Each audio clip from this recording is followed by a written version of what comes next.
evening, everybody, and a very, very big welcome to the Fridge and to what is a very special edition of this Fringe series this evening.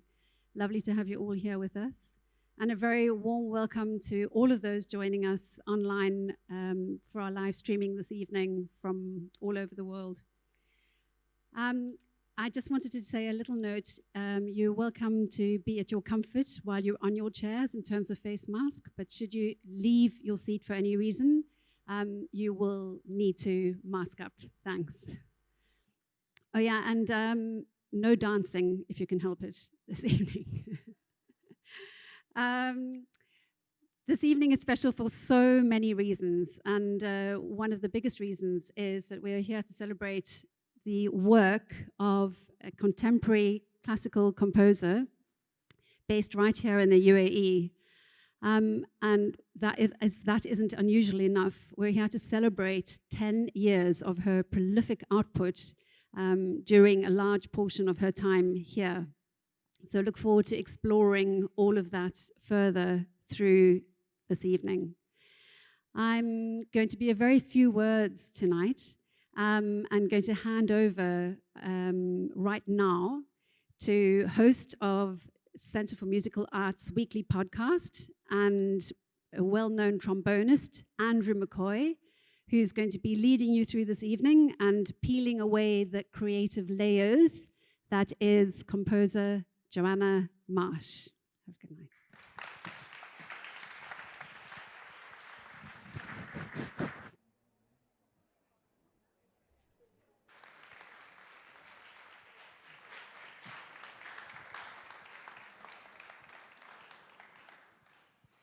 Hello, good evening. Welcome to those of you here at the Fridge in Dubai and those of us joining us on the live stream.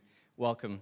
Tonight, as we've said, we're celebrating the launch of Joanna Marsh's portrait album, which is a retrospective of her last 10 years here in Dubai. Joe, firstly tell us, why are recordings important to composers? And when you've got them, how do you go about putting those into an album? Well, this has been, I suppose, quite a long time in the planning, this particular album, because I realized a few years ago that I did need to have more online content. It's one of the most important things. If you're a composer, you have to have something that people can find. And I hadn't got very much out there. I had quite a lot of recordings of live performances, but they were never quite up to the standard that you'd really want to share with potential commissioners. And also the general public, you know, you'd like to give your best of your best. So I decided a few years ago that I would keep an eye out for a nice variety of works and wherever possible, get some recorded. So some of those recordings, so The Tower, which is Onyx brass, which is a wonderful piece for choir and brass. That was a piece from 2008, the earliest piece. And then the latest from 2018, Pearl of Freedom, which was the Choir of Royal Holloway, University of London. And I think they've all done a really good job. It's such a nice bunch of pieces to have out there now. Yeah, and talk us through the process of getting these pieces recorded. Do the commissioning artists, do they tell you, oh, we're making a recording and you'll hear it when it's ready? Or are you involved in that process of the recordings? So many of these pieces actually have been recorded by other groups, but for this, I wanted to have a particular lineup. So I asked the Choir of Royal Holloway to record a couple of the pieces. One of them was written for the choir, and one of them wasn't. But and in fact, one of the pieces that we're going to be looking at tonight was a live performance. In fact, that was the BBC Symphony Orchestra piece. So, and obviously, being a launch event and not having all of these musicians in town was quite an interesting challenge. So one of the things I decided I wanted to do was find another way to activate, to illustrate the music. And so, again, the choices from tonight, from the recording, are very much influenced by that. So. Absolutely, and the first piece which we're going to talk about is, as you've already mentioned, Flare, which is the title work that gives the name to the whole album. As you said, commissioned for the inaugural BBC Proms here in Dubai Opera in 2017. How does a commission like that come about? Were you known by the BBC Symphony Orchestra and they contacted you, or who facilitated that? I was slightly known, I think, to the BBC singers, but really the Symphony Orchestra not at all. I think they probably thought, who's this? But actually it was an amazing opportunity. So it was a really lovely golden epoch in our time here, I think, having the BBC coming out for the proms at Dubai Opera, because up to that point, really, there hadn't been any kind of consistent level of sort of festival activity here in that way, certainly not in the classical scene. So we were all terribly excited about that. And then the possibility of writing a piece for them was presented to me by Dubai Opera itself. And so obviously that wasn't something I was going to turn down. That was a tremendous thing. And it's led to a nice sort of ongoing relationship with the BBC, I think. So, well, I like to think.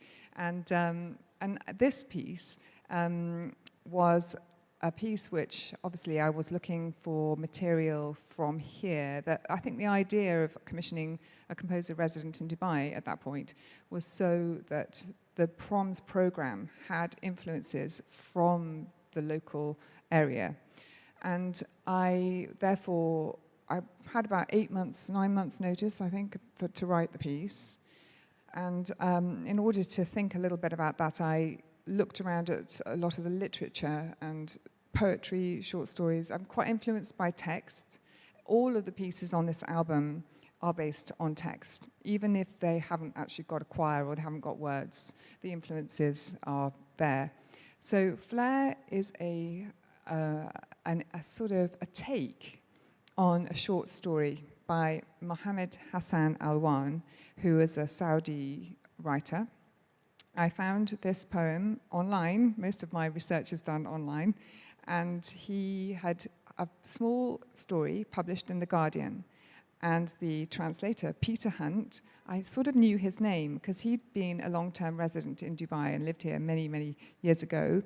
And this particular story was really unique. I think I'd actually discovered the story before I was given the commission. I'd known about it. And I'd thought it might make a piece, but I hadn't really decided that it would be this particular piece. I just knew it was a great story. And the reason I love it, and by the way, do look it up. Guardian, his story is called Oil Field, Mohammed Hassan Alwan. It's such a beautiful short story. It has everything that you need. It's all about a small boy and his excitement at seeing the flares on the horizon when he's in his little village, and his dad takes him up to the roof and shows him these flares on the horizon. And the story develops with him being absolutely bewitched by the amazing flares and his excitement. The language of the story is so evocative because he conjures up this sort of mystical scene where it's almost got a religious intensity about his passion for these flares. So it's that thing that little boys get obsessed with, the excitement. And as the story develops, you see an adult undercurrent. So while his excitement he continues with this absolutely extraordinary urge, behind the scenes, you are aware that the oil industry is actually not such a good thing in some ways for the community, for the small village, and it gradually overtakes and it produces pollution and problems in health issues. And these are not things that are said clearly, they're just sort of implied in the language. It's one of those beautiful things in the story. And a very, very poignant ending to it, where he's can't stop thinking about the exciting, his friend's dad works there, and he's sort of reluctant that his own father just works as a teacher, and he can't kind of get excited about that. And the last little bit of the story is when his mother is singing a song to his sister, who's obviously got some kind of bronchial problems. She can't breathe properly, and the mother is trying to get her back to sleep. And the little boy runs into the room and says, perhaps he could get one day a job at Sac Oil. Sac Oil is the oil company. And the mother just says, go back to sleep. And there's this sort of moment of extraordinary contrast between, the lack of seeing the problems of a child. So the piece So it's that idea, the contrasting background-foreground play, that the idea of we all really want to have that childlike excitement in us. It's still in us. And yet we now, as adults, can see the back, the front, the whole thing, the 360 degrees. So we kind of lose that, but we still hark back to it. And I'm talking for an awfully long time, but the nice thing that I found talking to my colleagues here at the Fridge, we were looking for a way to depict this piece tonight. And I'd looked at various ways and pictures and images, and I thought about commissioning some kind of animation, and that was so expensively outrageous and takes some time and properly big scope. And obviously, I do love you all, but I didn't want to go that route tonight. So, in fact, one of my colleagues suggested perhaps something like sand art, and there's a wonderful sand artist here in town, Luc Marin, a French sand artist who's been working out in the UAE for quite some time. They put me in touch with him, and we immediately had a really positive talk about the possibilities, and he very kindly has collaborated with me on this. So it's an interesting experience for me, because we've got my piece, which comes from this story, and then we have Luke's sand art, which is derived from my piece, but looking a little bit back at the story as well. So in a way, some of the elements of his art, you'll see the story in it in a way that the music could never portray, because it's literally image. But yeah. Well, I guess we should watch it then. Yeah, let's watch it.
So that was Flare, performed by the BBC Symphony Orchestra at Dubai Opera at its premiere in 2017. So Joe, tell us about this next piece we're going to hear, Seeds of Flight, taken from your larger work, Arabesques. How did that commission come about?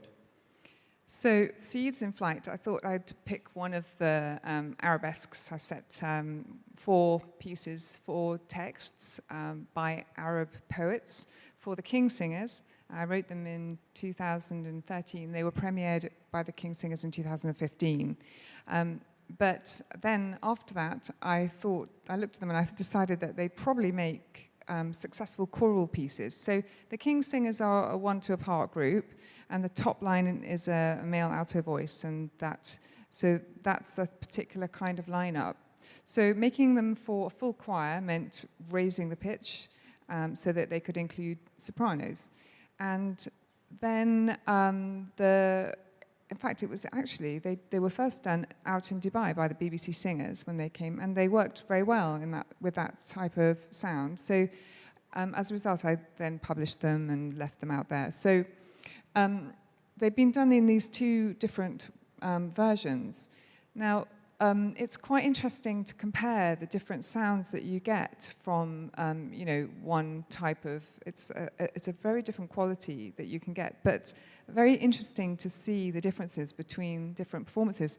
And so tonight, what I thought I would do is just show you how different they can be. And I'd like to play you a little snapshot from the BBC Singers. I don't have film from them, but I'm going to give you a little bit of audio to show you what they sound like. But there's 2 really nice performances as well that I'd like to give you.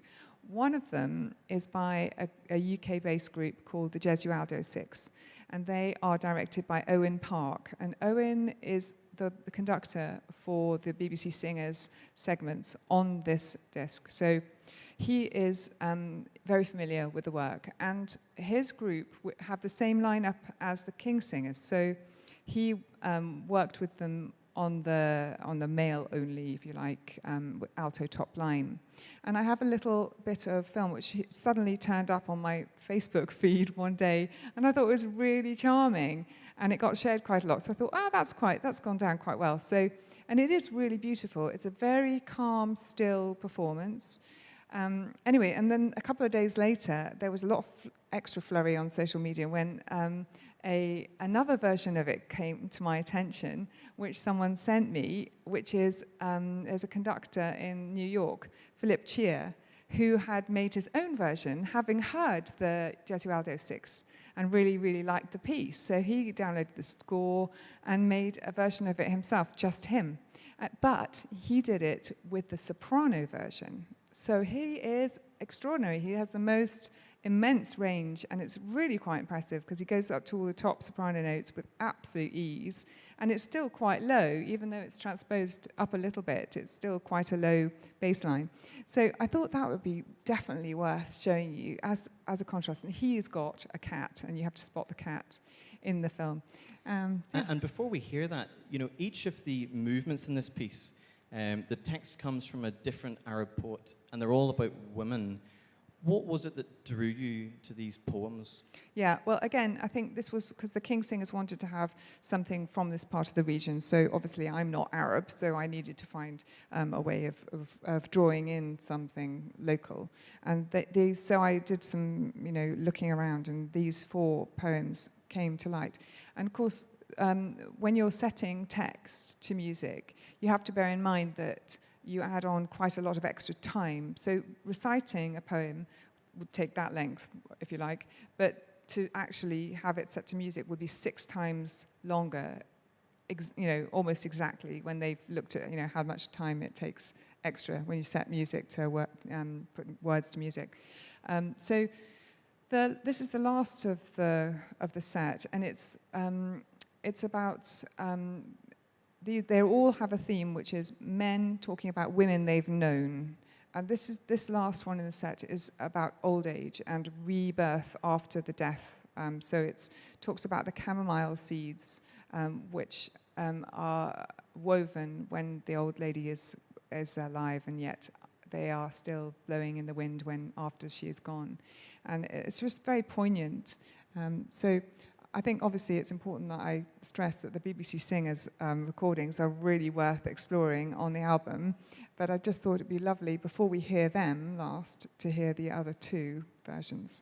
Excellent. So just remind us what order we're going to hear these 3 recordings in? Yeah, so the Gesualdo 6 is the first one, which is the same lineup as the King Singers, and then Philip Cheer from New York, fantastic, what fun, I love that so much, it's great. And then the BBC Singers, which is the actual album. Great. So let's listen to those 3.